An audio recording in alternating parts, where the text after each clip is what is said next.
तो कैसे हैं आप लोग? उम्मीद है बहुत अच्छे होंगे। जैसा कि पिछले लेक्चर में हमने बताया था कि आज जल के आयनिक गुणनफल और हाइड्रोजन आयन सांद्रण के बारे में बात करने वाले हैं। तो चलिए शुरू करते हैं। पहला हेडिंग है हमारा जल का आयनिक गुणनफल। परिभाषा देख लेते हैं। जल में उपस्थित हाइड्रोजन आयनों के सांद्रण और हाइड्रोक्साइड आयनों के सांद्रण के गुणनफल को जल का आयनिक गुणनफल कहते हैं। तो इसे KW से प्रदर्शित करते हैं। देखते हैं कि जो जल में उपस्थित हाइड्रोजन आयन सांद्रण होते हैं और हाइड्रोक्साइड आयन सांद्रण, इन दोनों के गुणनफल को ही हम क्या कहते हैं? जल का आयनिक गुणनफल कहते हैं और इसे KW से प्रदर्शित किया जाता है। जल के बारे में बात करते हैं। जल का अणु सूत्र जो होता है H2O होता है। इसमें आयनों को देख लेते हैं, कौन कौन से आयन होते हैं। एक तो होता है H+ आयन और दूसरा होता है हमारा OH- आयन। तो H+ आयन को बोला जाता है हाइड्रोजन आयन सांद्रण और हमारा OH- को बोला जाता है हाइड्रोक्साइड आयन सांद्रण। इन दोनों के गुणनफल को ही हम क्या कहते हैं? जल का आयनिक गुणनफल कहते हैं। तो KW बराबर हाइड्रोजन आयन सांद्रण गुणा हाइड्रोक्साइड आयन सांद्रण, ये हुआ जल का आयनिक गुणनफल का सूत्र। तो KW बराबर हम हाइड्रोजन आयन सांद्रण के लिए मान रखेंगे, तो मान जो रखेंगे हम 7 रखेंगे, क्योंकि शुद्ध जल का मान जो होता है 7 होता है, इसलिए तो 10⁻⁻7 गुणा 10⁻⁻7। तो जब बेस सेम है तो हम 1 ले लेते हैं और गुणा में घातें क्या होती हैं? जुड़ जाती हैं। तो -7 + -7, तो ये कितना हो जाएगा? -14 हो जाएगा। तो KW बराबर -14।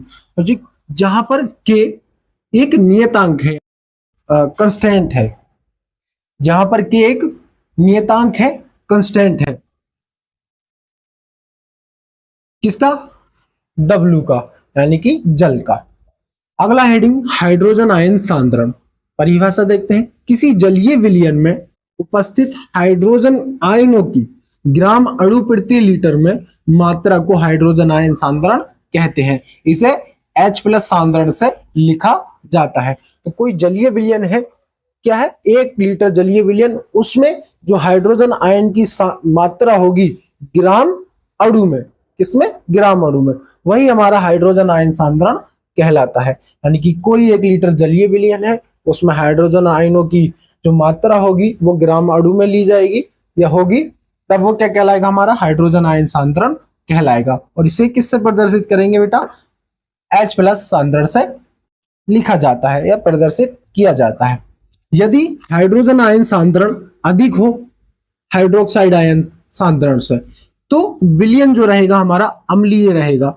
यदि हाइड्रोजन आयन सांद्रण और हाइड्रोक्साइड आयन सांद्रण बराबर हो, तब विलयन रहेगा हमारा उदासीन।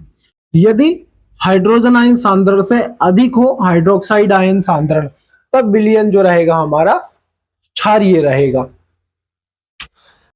आइए अगला हेडिंग लवण है, इसके बारे में जानते हैं। लवण की परिभाषा है। किसी अम्ल व क्षार की उदासीनीकरण अभिक्रिया से प्राप्त ठोस को लवण कहते हैं और लवण के साथ साथ इस अभिक्रिया में जल भी बनता है। यानी कि अम्ल होगा और क्षार होगा, इन दोनों की अभिक्रिया कराने पर लवण बनेगा और साथ में जल भी बनेगा। जैसे कि एग्जाम्पल है, देख लेते हैं। अम्ल प्लस क्षार। अम्ल हमारा HCl है, यानी कि हाइड्रोक्लोरिक अम्ल। क्षार हमारा NaOH है, यानी कि सोडियम हाइड्रोक्साइड। इन दोनों की अभिक्रिया कराने पर लवण बनता है, जो कि हमारा NaCl है, यानी कि सोडियम क्लोराइड, और साथ में हमारा जल बनता है, यानी कि H2O। लवण को जल में घोलने पर यह आयनों में टूटकर धनायन व ऋणायन बनाता है। धनायन को क्षारीय मूलक और ऋणायन को अम्लीय मूलक कहते हैं। जब हम लवण को जल में घोलते हैं तब ये आयनों में टूटता है, और वो आयन होते हैं, एक ऋणायन होता है, एक होता है हमारा धनायन। जो धनायन होता है वो हमारा क्षारीय मूलक कहलाता है और जो ऋणायन होता है वो हमारा अम्लीय मूलक कहलाता है। एग्जाम्पल देख लेते हैं। सोडियम क्लोराइड, इसको जल में घोलने पर एक धनायन बनता है और एक हमारा ऋणायन बनता है। जो धनायन होता है हमारा वो क्षारीय मूलक कहलाएगा और जो ऋणायन बनेगा वो हमारा अम्लीय मूलक कहलाएगा। अगला हेडिंग है हमारा लवणों के प्रकार। लवणों के मुख्यतः 6 प्रकार होते हैं। नंबर 1 पे हमारा सामान्य लवण, इंग्लिश में बोला जाता है इसको सिंपल सॉल्ट। तो किसी अम्ल तथा क्षार के पूर्ण उदासीनीकरण से प्राप्त लवण को सामान्य, साधारण या फिर सरल लवण कहते हैं।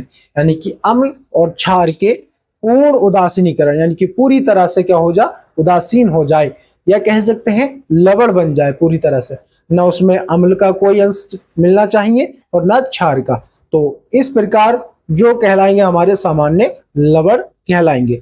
उदाहरण दे रखे हैं हमारे NaCl यानी कि सोडियम क्लोराइड, KCl यानी कि पोटेशियम क्लोराइड, K2SO4 यानी कि हमारा पोटेशियम सल्फेट, CuSO4 यानी कि हमारा कॉपर सल्फेट आदि।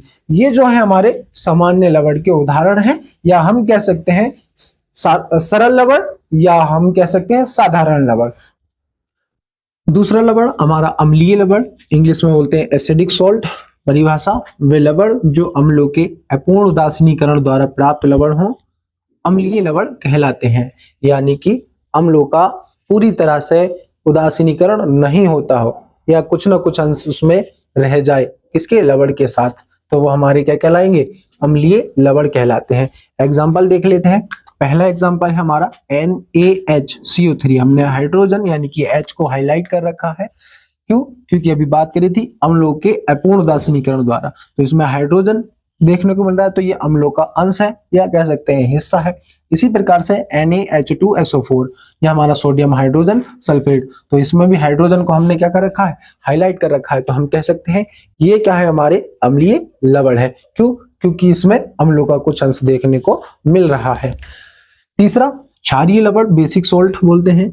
परिभाषा, वे लवण जो क्षारों के अपूर्ण उदासीनीकरण द्वारा प्राप्त लवण हो क्षारीय लवण कहलाते हैं। यानी कि जो क्षार होंगे उनका कुछ ना कुछ अंश इसमें इन लवणों के साथ देखने को मिलेगा, वो हमारे क्या होंगे, अपूर्ण उदासीनीकरण द्वारा प्राप्त लवण, जो कि क्षारीय लवण कहलाएंगे। तो जैसे कि एग्जांपल है ZnOHCl, इसमें OH हाईलाइट है, FeOH का होल ट्वाइस Cl, इसमें भी OH हाईलाइट है, और PbOHNO3, इसमें भी OH हमने हाईलाइट कर रखा है। तो हम कह सकते हैं इसमें कुछ ना कुछ क्षारों का क्या है, अंश देखने को मिल रहा है। OH होता है हमारा हाइड्रोक्साइड, तो हमने क्षारों के बारे में पढ़ा था कि ये हाइड्रोक्साइड आयन देते हैं, तो इसमें कुछ ना कुछ क्षारों का अंश देखने को मिला है, तो हम कह सकते हैं ये क्षारीय लवण कहलाएंगे।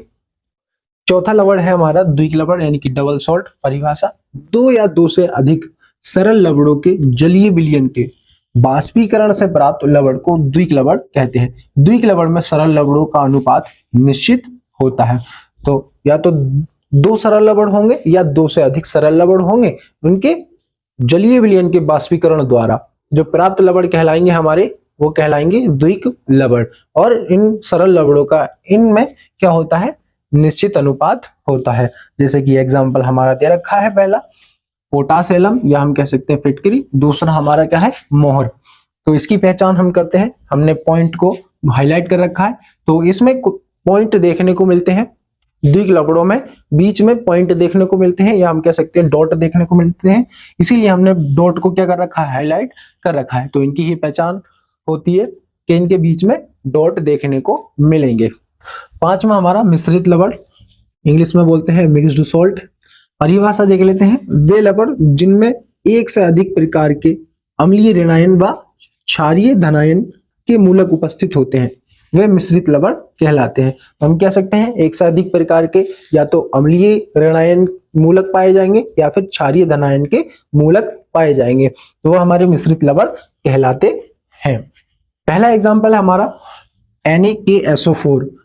इसके आयनों में तोड़ने पर हमें प्राप्त होता है Na+ आयन और K+ आयन और SO4- आयन, या हम कह सकते हैं धनायन और ये ऋणायन। तो जो धनायन होंगे वो हमारे क्षारीय मूलक कहलाएंगे, जैसे कि Na+ है यानी कि Na धनायन है हमारा।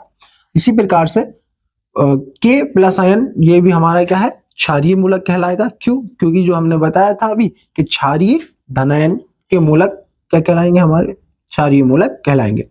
इसी प्रकार से SO4- आयन है तो हमारा अम्लीय मूलक कहलाएगा।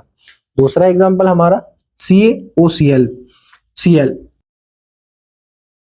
ये आयनों में टूटने पर Ca+ बनाता है और OCl- बनाता है और साथ में Cl- बनाता है। तो Ca+ जो होगा हमारा क्षारीय मूलक होगा, यानी कि ये धनायन है, और OCl- यानी कि ये ऋणायन है तो अम्लीय मूलक होगा, और ये वाला भी हमारा क्या है, ऋणायन है, तो इसी प्रकार से हम इसको भी अम्लीय मूलक कहेंगे। तो अभी बात करी थी कि एक से अधिक प्रकार के अम्लीय ऋणायन या क्षारीय धनायन के मूलक उपस्थित होंगे तब वो हमारा क्या कहलाएगा, मिक्स्ड सॉल्ट कहलाएगा, या हम कह सकते हैं मिश्रित लवण कहलाते हैं। छठा है हमारा संकर लवण, इंग्लिश में बोलते हैं कॉम्प्लेक्स सॉल्ट। परिभाषा है, वे लवण जो दो सामान्य और उदासीन लवणों के संयोग से बने लवण होते हैं उनको संकर लवण कहते हैं। या तो वो दो सामान्य लवण होंगे या दो उदासीन लवण होंगे, इनके संयोग से या आपस में जुड़ने से जो लवण प्राप्त होगा हमें, वो हमारा संकर लवण कहलाता है, या हम कह सकते हैं कॉम्प्लेक्स सॉल्ट। एग्जाम्पल देख लेते हैं, जैसे कि K4FeCN का होल 6 है, ये हमारा पोटेशियम फेरोसाइनाइड होता है।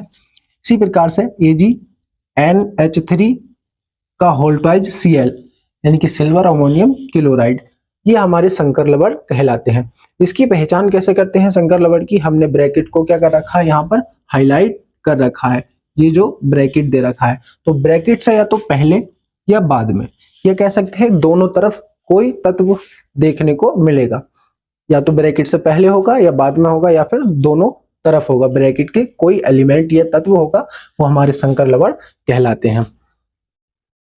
नोट पॉइंट है, संकर लवण को जल में घुलने पर संकर आयन प्राप्त होते हैं। तो विलयन में संकर आयन अपने अवयवों में वियोजित नहीं होते और उनके कह सकते हैं उनके आयनों की मात्रा बहुत कम होती है, इसलिए ये वियोजित नहीं होते। जैसे कि एग्जाम्पल हमारा है K4FeCN का होल 6, इसका जलीय विलयन है। तो जलीय विलयन में क्या प्राप्त होगा, K+ आयन यानी कि पोटेशियम आयन और संकर आयन प्राप्त होते हैं। तभी बताया संकर लवण को जल में घोलने पर संकर आयन प्राप्त होते हैं और ये जल में वियोजित नहीं होते। वियोजित का मतलब घुलते नहीं है, या कह सकते हैं अपने अवयवों में नहीं टूटते हैं। क्यों? क्योंकि इनकी जो आयनों की मात्रा होती है बहुत कम होती है, इसीलिए ये जल में वियोजित नहीं होते हैं। उम्मीद है ये लेक्चर आपको बहुत अच्छे से समझ आया होगा। अगले लेक्चर में हम बात करने वाले हैं कास्टिक सोडा या क्लोर क्षार प्रक्रिया के बारे में। धन्यवाद।